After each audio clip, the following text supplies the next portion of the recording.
After 4,500 years, the Great Sphinx finally gave up its biggest secret. In 2025, advanced Muon scanners completed the most detailed scan ever done. What they found beneath those ancient paws shocked every expert in Egypt. The government immediately sealed off the area.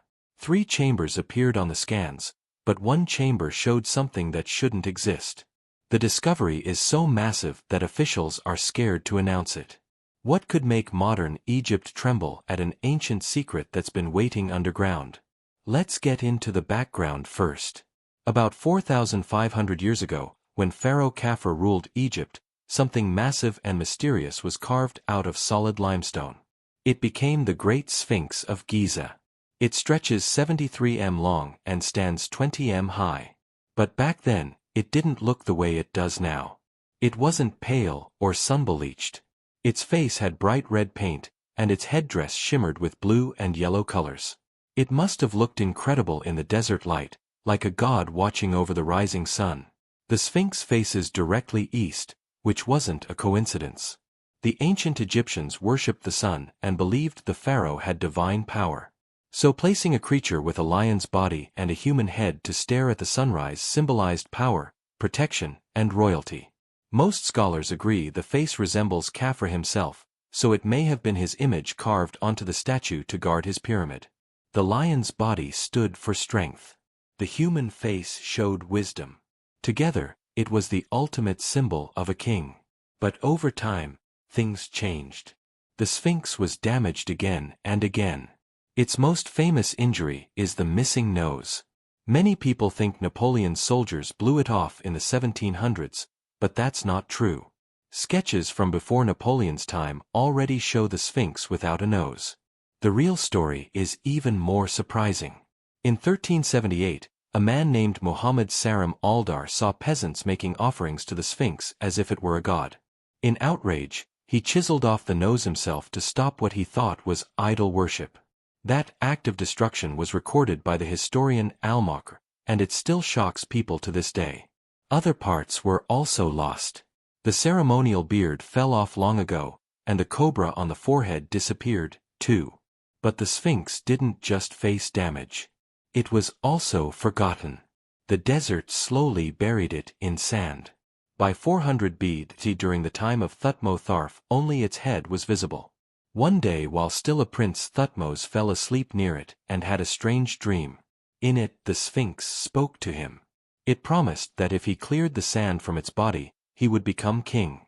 When he woke up, Thutmose began digging. After he became pharaoh, he placed a stone tablet between the Sphinx's paws. That tablet still stands today.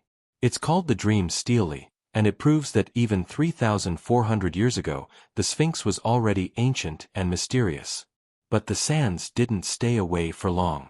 Over and over, they swallowed the statue again. One detail from Thutmose's tablet sparked even more questions. It shows the Sphinx sitting on what looks like a pedestal or small temple, maybe with a door. Some believe this was just artistic imagination, but others think it hints at something buried underneath. That image would go on to inspire centuries of treasure hunters and conspiracy theorists. One of the strangest things about the Sphinx is its shape. Its head looks too small for its giant body. Some people like John Anthony West and Robert Schull believe this means the Sphinx was even older than Khafre's time. They think it once had a lion's head and was later reshaped into a pharaoh's face. Others, like Egyptologist Mark Leonard, say the body was simply extended to cover a flaw in the stone. Still, the odd proportions continue to puzzle experts. It's one of the reasons why some people think the Sphinx was built thousands of years before the pyramids by a lost civilization. We no longer know. In 1817, a man named Giovanni Battista Caviglia led the first modern excavation of the Sphinx. With the help of 160 workers, he began digging out the statue from the sand. Until then, only the head and a bit of the neck were showing. Over time, he revealed the chest and front paws. That's when he made an amazing discovery. Between the paws he found a small altar and the Dream Stele of Thutmose IV. There were also 2 granite tablets from the reign of Ramesses II. One of them now sits in the Laura Museum. Even stranger was a horned altar that had black scorch marks on it, like something had been burned there. This altar looked similar to ones described in the Bible, with 4 small horns at the corners. Scholars later said it came from the early 1st millennium BCE. That means people were still worshipping at the Sphinx long after the time of Khafra, maybe even treating it as a local god. But Caviglia didn't find any tunnels or chambers. He looked hard, even clearing shafts in the body, but only natural cracks were uncovered. Sand kept pouring back into the pit, making work almost impossible. Rumors spread that the dig had brought a curse. Locals whispered that disturbing the Sphinx had angered ancient spirits.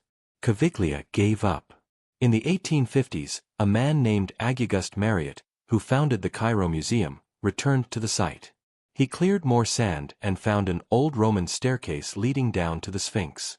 It had been built in the 1st century AD and was completely buried. Beneath it, he discovered the ruins of a temple from the Old Kingdom. This temple was believed to be part of Khafra's complex. Marriott also examined a shaft in the Sphinx's back. It was just a crack, but inside it he found burned wood that smelled of resin. Some thought it was from a coffin. Maybe someone had used the shaft as a makeshift tomb, but it wasn't built by the Sphinx's original creators. Still, that small discovery sparked new hopes that a burial chamber was hidden inside. In 1887, Gaston Maspero, a French engineer, fully exposed the Sphinx's base for the first time in nearly 2,000 years. Its full body was finally free, but no doors or tunnels were found, just cracks and a hole on the top of the head, which was likely used to attach a crown. Then came Émile Barrès in 1925. He worked on the Sphinx for over a decade. He cleared more sand and fixed weak parts of the statue. In 1926, he explored the crack in the Sphinx's back and sealed it with concrete to keep it from eroding further. He also sealed the hole in the head with a trapdoor. This made sense for protection, but he didn't talk much about what he saw inside. That silence gave rise to conspiracy theories. Some believed he found something secret and covered it up. Even workers on his team said they remembered seeing a tunnel near the Sphinx's hind quarters.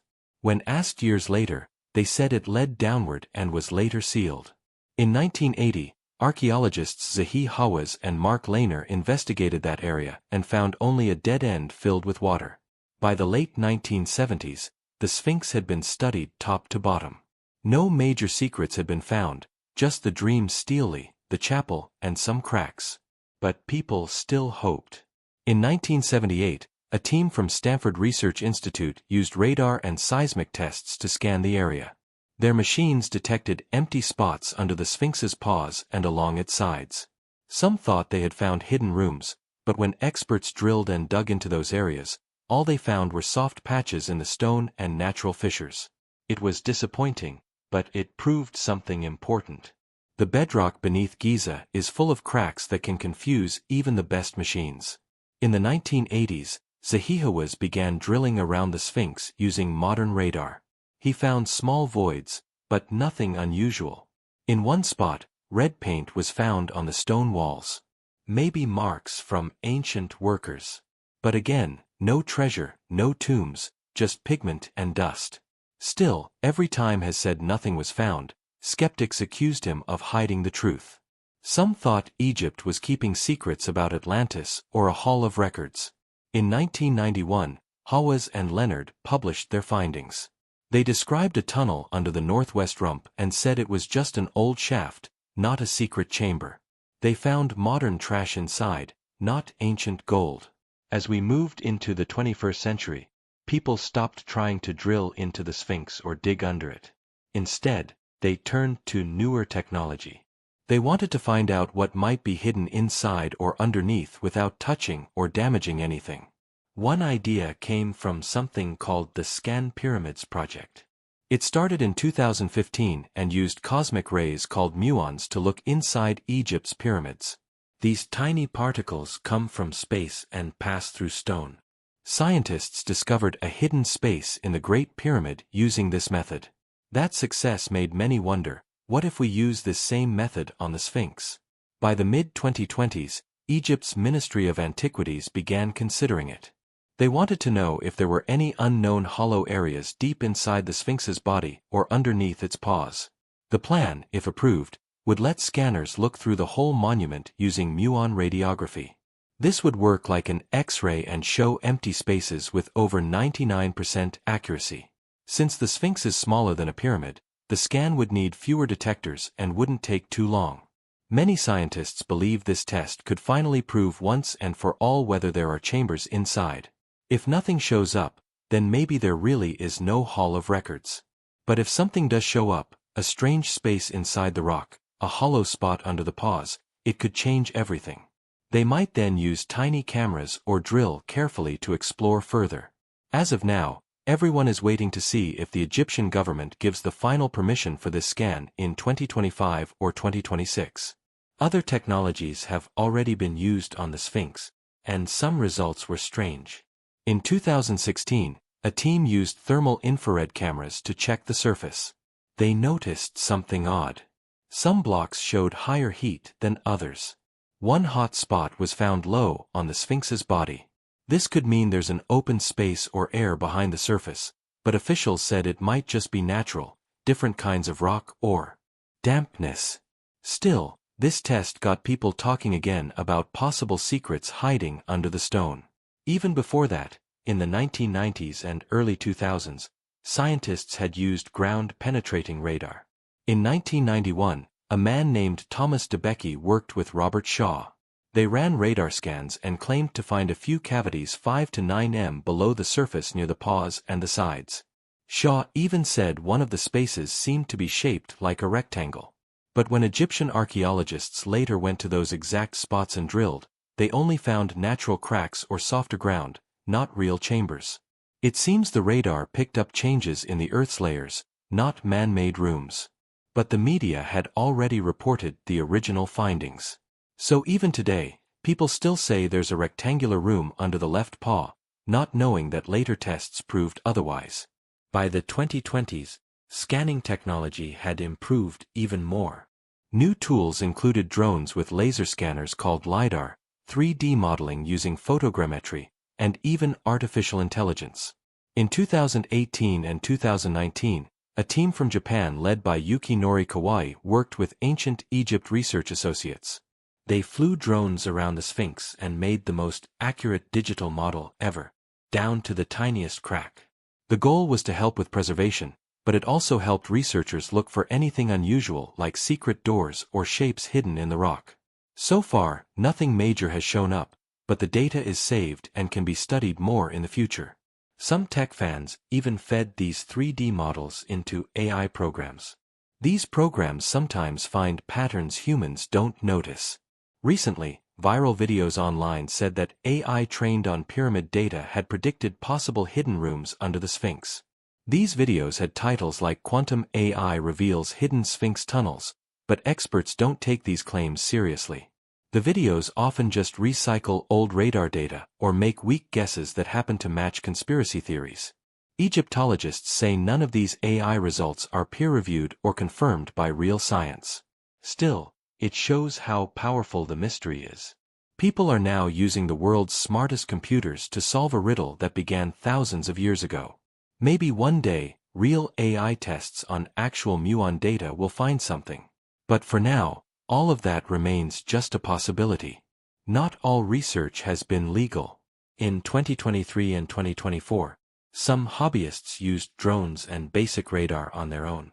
They flew over the Sphinx and made wild claims on social media about energy waves and secret rooms.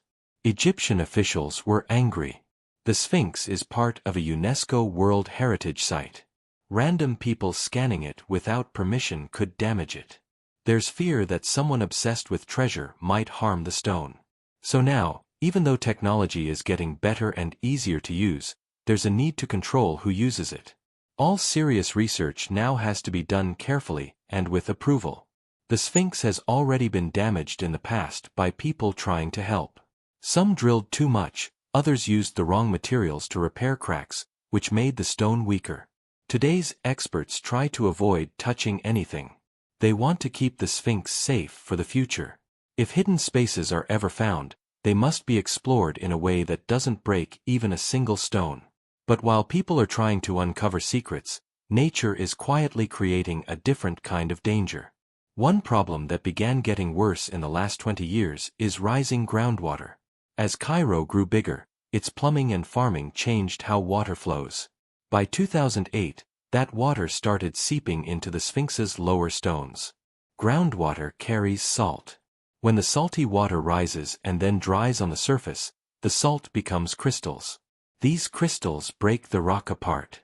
Slowly, the Sphinx could begin to crumble. In 2009, Dr. Zahi Hawass oversaw emergency drilling.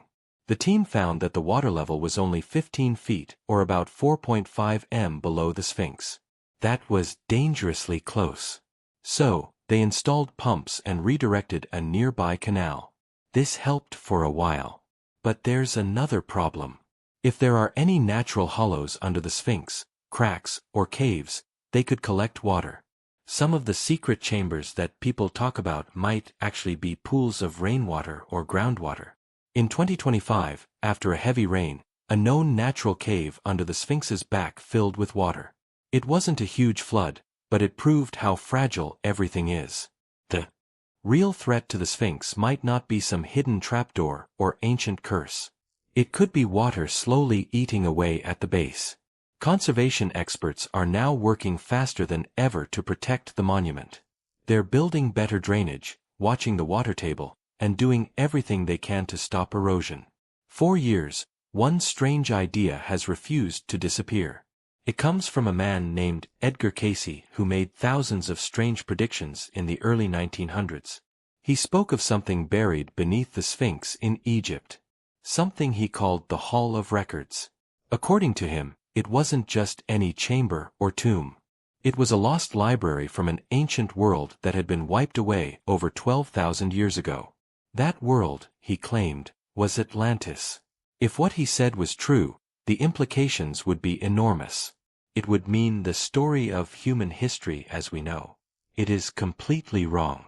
It would mean that a civilization more advanced than Egypt existed before the pyramids, one that understood astronomy, mathematics, engineering, and even technology far beyond what textbooks teach. Some believers imagine that under the Sphinx are scrolls or crystal tablets left behind by these forgotten people. Some go even further and say there might be crystalline devices or digital maps of lands that disappeared beneath the sea, or even the truth about where humans really came from. They say this could destroy the theory of evolution. And that's the reason why so many people even now keep watching for any radar scan or drill near the Sphinx's paw. Because if archaeologists one day find something hidden down there, it could rewrite the story of the human race overnight. But that's not where the ideas stop. Others have looked at the stars and then at the pyramids and noticed something eerie. The 3 pyramids at Giza line up almost perfectly with Orion's belt. A group of stars ancient people often linked with the gods. The Sphinx itself looks directly east if it's waiting for something. So some say maybe it's not just an ancient statue. Maybe it's a marker. Maybe it's guarding something not of this earth. In these theories, the chamber under the Sphinx doesn't just hold scrolls or gold. It might hold a machine, maybe a power source, maybe even a spacecraft, something built not by humans, but by visitors from beyond. These ideas often show up in late-night documentaries or strange websites, but they keep coming back. One thermal scan once showed a mysterious hot spot near the Sphinx's left paw. Some said it proved something was humming down there. Something metal, something alive. Even if no one has ever found a single real piece of alien technology at Giza, the mystery refuses to die. And then come the darker stories. These ones aren't just about history or visitors from the sky. These are about the end. In Cayce's prophecies, he spoke of coming disasters. He said the earth would shift, the poles would move, earthquakes would strike between 1958 and 1998, leading to great changes around the year 2000. That didn't happen the way he said, but some followers believe he was simply off by a little. They say the real shift is still coming, maybe around 2025. Cayce sometimes mentioned that year, too.